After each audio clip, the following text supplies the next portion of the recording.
مولوي عبدالکبیر د لوګر جهادي مدرسې د دستاربندۍ په مراسمو کې وویل اسلامي امارت د دیني مدرسو ترڅنګ د ښوونځیو او پوهنتونونو پراختیا ته ژمن دی او هڅې روانې دي چې د پوهنتون محصلین په دیني روحیه وروزل شي.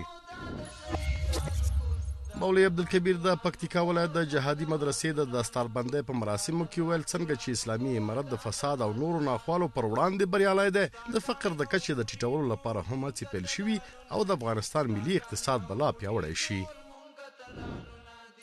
سیاسي مراسل د پکتیکا ولایت له سیمه ییزو چارواکو سره د لیدنې پر مهال ویل اسلامي امارت له توپیر پرته د ټولو سیمو پراختیا ته کار کوي او د پکتیکا ولایت اړتیا ته په پام به هڅې لا زیاتې شي. مولوي عبدالسلام حنفي په کابل کې د ازبکستان له سفیر آیبک عارف عثمانوف سره د کتنې پر مهال د افغانستان او ازبکستان اړیکې تاریخي وبللې او د دواړو هیوادونو ترمنځ د سوداګریزو اړیکو پر لا پیاوړتیا او پراختیا ټینګار وکړ.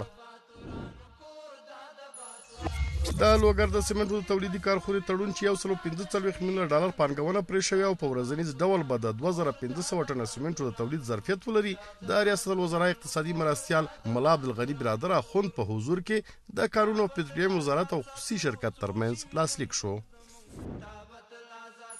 مولوي عبدالکبیر د بغلان د جامع رازقه مدرسې د دستاربندۍ په مراسمو کې ویل اسلامي امارت د جهاد ارزښتونه ساتلي او ټول عمر به خپلو اصولو ته پابند پاتې شي. پر اسلام او اسلامي امارت معامله ناشونې ده. مولوي عبدالکبیر د پکتیا ولایت سکمنۍ ولسوالۍ ته د سفر په ترڅ کې د دغې ولسوالۍ د ضیاء العلوم مدرسې د دستاربندۍ په مراسمو کې د ګډون وینا پر مهال ویل اسلامي امارت د اسلامي اصولو په رڼا کې له نړۍ سره اړیکې غواړي.